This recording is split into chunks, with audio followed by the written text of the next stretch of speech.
Terima kasih sudah klik channel Bode Farm.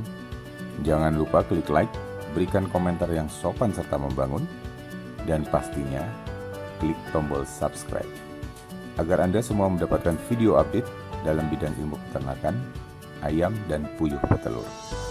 Ingat, mengkonsumsi telur omega 2 butir sehari sangatlah membantu asupan protein bagi tubuh Anda. Di era new normal ini, tubuh kita perlu diberikan asupan protein terbaik, yang salah satunya berasal dari telur, ayam dan puyuh yang mengandung omega 3, 6, dan 9. Ingat, waspadalah COVID-19 yang berada di lingkungan Anda. Persiapkan betul daya imun tubuh kita masing-masing agar tetap sehat. Selamat menonton dan semoga bermanfaat.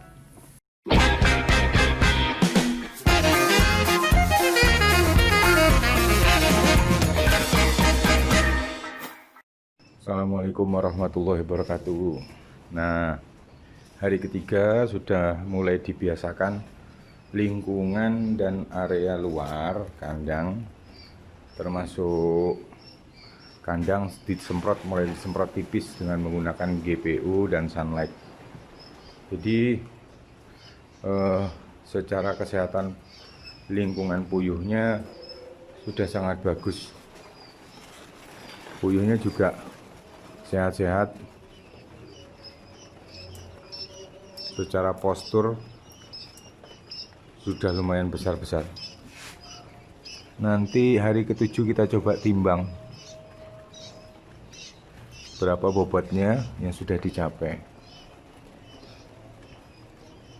Nah, pemberian minumnya tetap sama seperti yang kemarin. Untuk yang tengahnya kita berikan susu,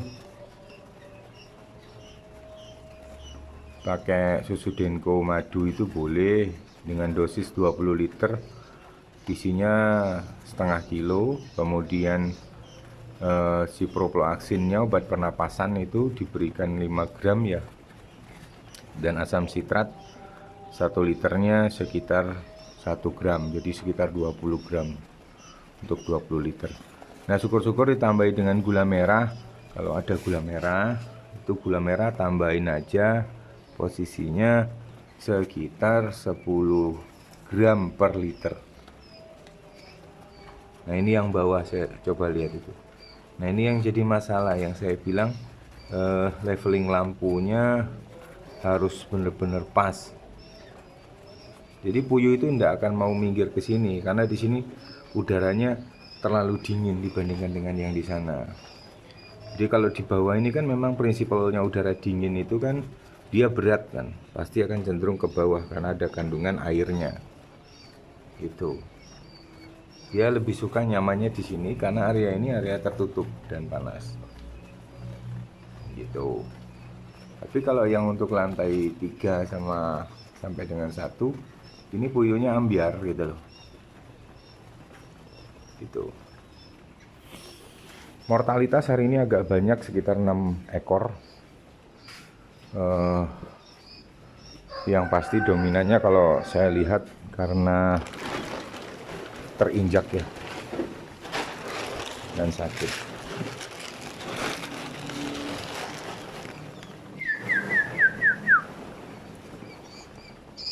Nah, ini yang di atas.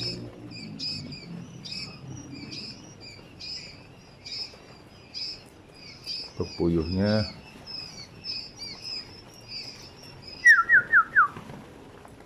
sehat-sehat juga. Biasanya akan makan dan tidur begini nih. Tidur. Nanti ketika dia lapar ya bangun lagi. Jadi puyuhnya itu bukan puyuh sakit gitu. Jangan takut teman-teman. Kalau enggak dia posisinya istirahatnya ya begitu. Agak kabur ya. Nah gitu, tidur.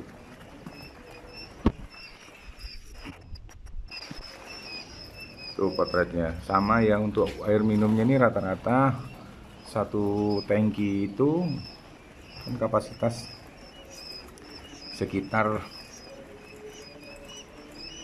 berapa liter ya, saya juga lupa ya. Hampir 2 liter ya kalau nggak salah. Nah itu bisa yang posisi ya, untuk tempat minumnya kecil itu bisa 1 hari. Jadi misalnya pemberian pagi sampai dengan besoknya sekitar jam 7 itu tinggal dikit kita tambahin. Nah, jadi benar-benar suka dia minumnya. Kemudian ada asam sitratnya. Secara pertumbuhannya gede-gede ini udah. Ini usia puyuh 3 hari. Penampakannya sudah seperti usia 5 hari. Nanti kalau usianya dia 7 hari, itu sudah lebih gede lagi dari ini. Pertumbuhan bulunya juga sudah mulai kelihatan. Nah, kemudian dia juga sudah belajar minum menggunakan nipel, teman-teman. Coba lihat itu. Ini usia 3 hari. Nah, jadi puyuhnya sudah bisa minum menggunakan nipel. Gitu. Di usia 3 hari itu puyuh itu sudah bisa dididik untuk minum nipel. Gitu. Pemberian lampu tetap kita akan kondisikan sampai dengan sesuai dengan SOP yang sudah saya berikan itu. Jadi akan bertahap kita kurangi sesuai dengan usia dari puyuhnya. Mulai hari ke-7 kita mulai kurangi, yang untuk lampunya kita ganti dengan lampu putih itu pelan-pelan. Sangat doyan banget.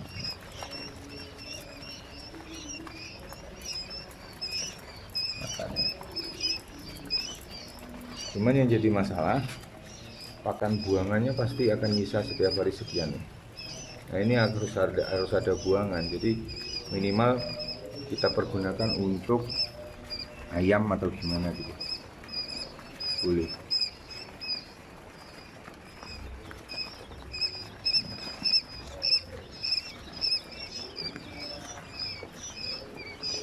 Besar-besar puyuhnya,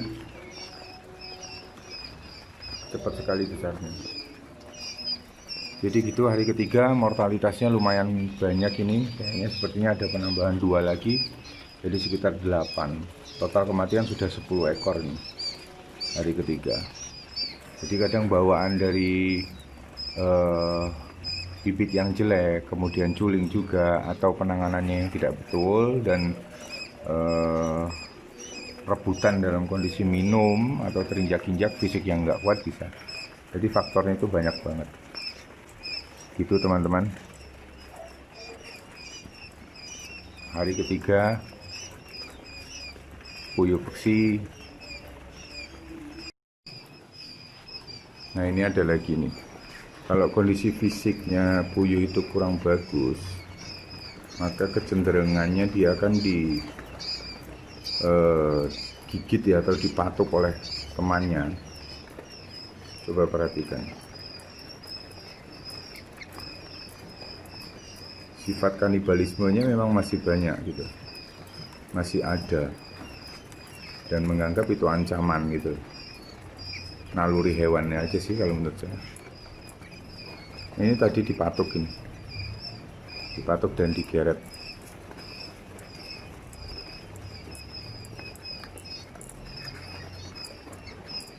Gitu.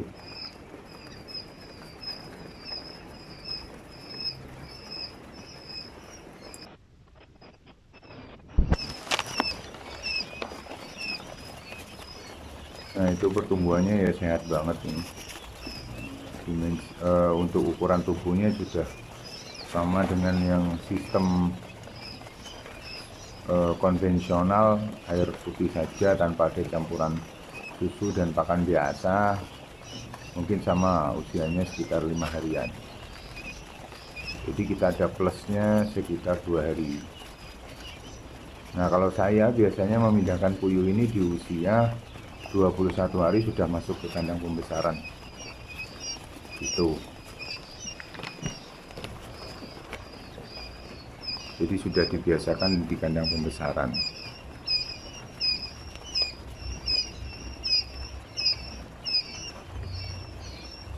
gitu teman-teman. Jadi tidak harus menunggu 30 hari, tapi kita kondisikan usia 21 hari, dia sudah ada waktu untuk trial dicoba kandang pembesaran, sehingga nanti sudah terbiasa pada saat sudah produksi. Untuk air minumnya masih bagus dan layak konsumsi. Jadi masing-masing itu akan beda. Kalau secara konsumsi air minumnya akan beda tergantung dengan cuaca yang ada di dalam. Jadi misalnya kalau di sini terlalu panas, dia juga minumnya akan banyak. Tapi kalau stabil, maka minumnya juga akan standar saja, biasa seperti ini. Tapi yang untuk dalamnya pasti habis karena ada susunya.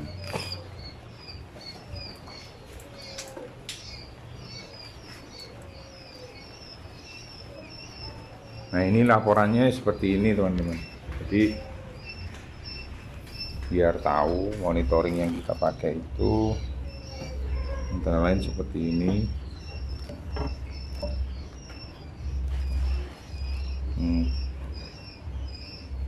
Jadi mortalitasnya ternyata sudah sekitar 14 ekor. Ini saya anggap 2000 ya, karena tidak saya hitung untuk penambahan yang 2%-nya. Untuk pengobatannya sama, tetap menggunakan ciprofloxacin, susu, samsitrat. Gitu teman-teman. Ya, ini penting banget. Jadi monitoring ini harus dibuat, jumlah pakan dan lain sebagainya itu harus didisiplinkan begitu. Jadi ada rekodnya. Saya mau ke bawah dulu. Ini ada yang belum dibuang tadi. Jadi untuk deoki yang mati biasanya saya berikan ke lele.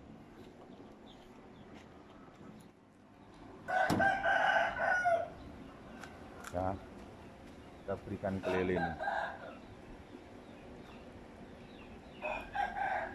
Satu lagi.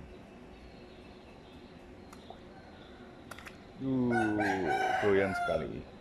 Ini sama pada tebarnya, ukuran kolam 8x8 ini.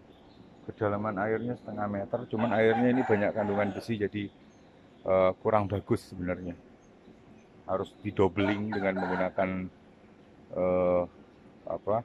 penyaring air.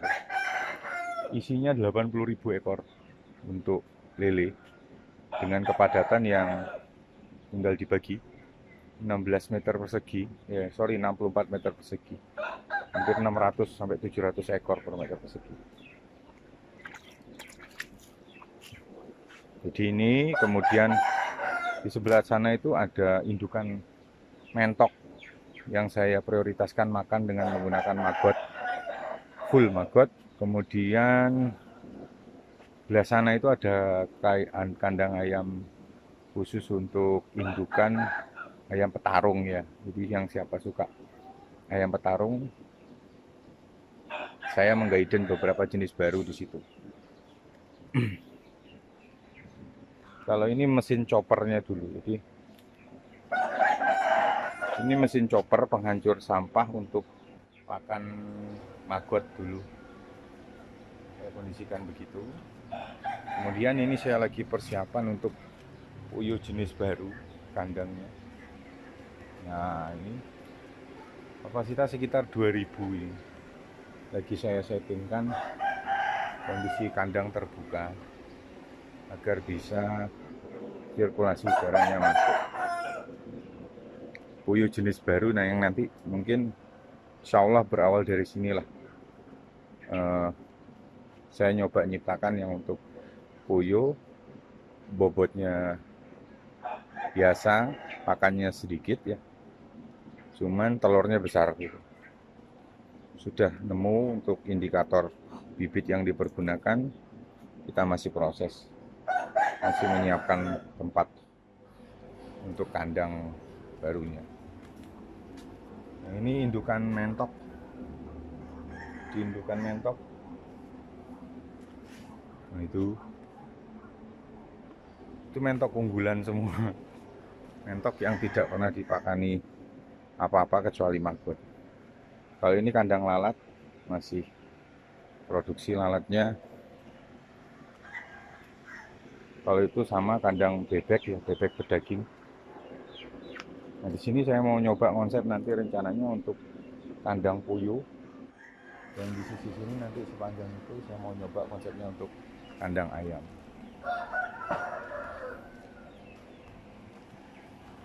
Ini uji coba kates.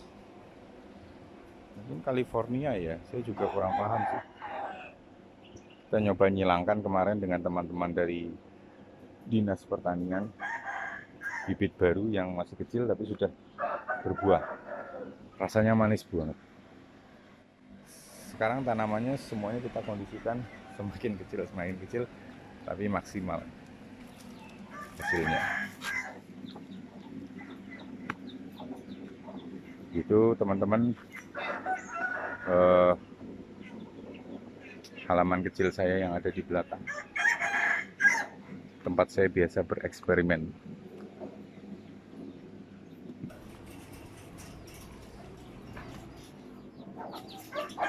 Jadi kalau ayam-ayam aduan itu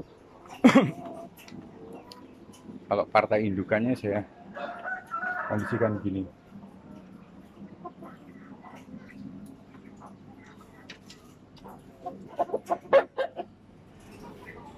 Biasanya nggak sampai 2 bulan itu ada aja yang datang beli, padahal nggak dijual.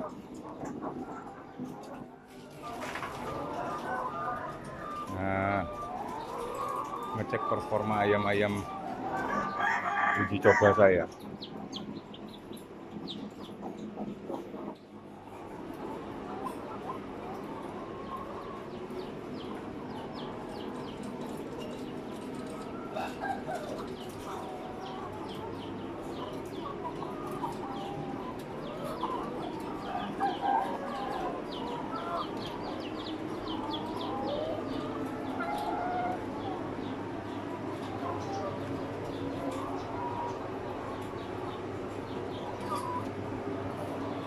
Ini amoniaknya agak bau ini.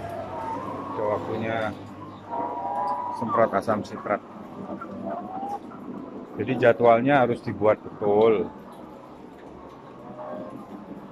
Seperti ini ya teman-teman. Ada jadwal semprot kandang. Terus kebersihan layernya juga diperhatikan. Jangan sampai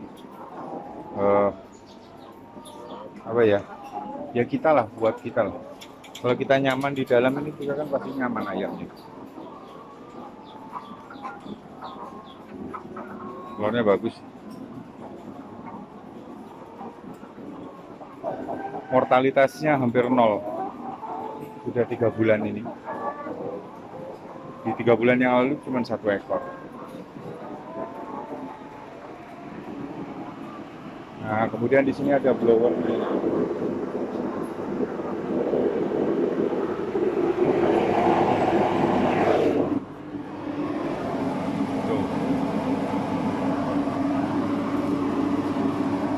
Jadi ada blower sedotnya yang untuk membuang udaranya ya, muter ya, biar muter. Nah, terus di atas itu ada lampu warnanya ungu ya. Ini sebenarnya lampu yang saya pasang dulu pada saat brooding, masih ayam-ayam muda ya, yang butuh rangsangan sinar ultraviolet 24 jam. Saya pakai itu untuk membuat ataupun merangsang dia secara sisi pertumbuhannya akan berdampak ke situ. Nah, kalau itu kan memang lampunya sebenarnya adalah lampu dari hidroponik, makanya mahal banget. 1 titik itu 800.000 untuk lampunya. Tapi efek dominonya bagus. Ketika malam ayam itu bisa istirahat, bisa makan juga.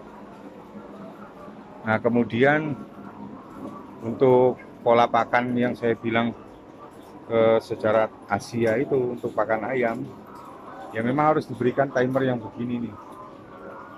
Ini sudah kotor ya, jadi memang saya bungkus sama plastik.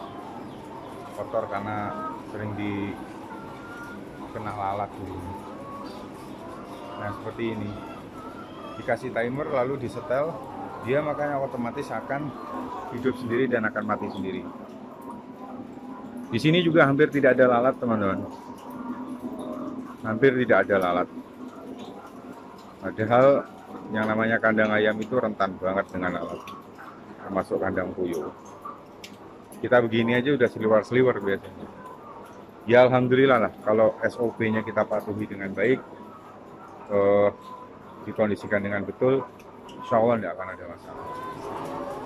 Itu teman-teman, memulailah dari yang kecil dulu sebelum menuju yang besar. Sekali lagi teman-teman rekan-rekan puyuh, setidaknya cobalah mulai berinteraksi, nyoba kepada ayam petelur. Ya beli aja dulu bibitnya mungkin 100 atau 200 ekor, dirawat dengan baik, dibuat model box itu. Untuk ransum pakannya akan saya bantu nanti apa saja yang dipergunakan. Jadi nanti ada 2 opsi pilihan gitu. Kita bisa jual telur ayam, kita juga bisa jual telur puyuh gitu. Dan yang paling penting, laporan begini ini penting banget. Seperti yang saya ajarkan dulu, setiap kandang itu harus diberikan 2 laporan. Harus ada laporannya masing-masing. Dan kita cross check, ya. Itu ya. Dari Mbok Di Farm Blitar. Assalamualaikum warahmatullahi wabarakatuh.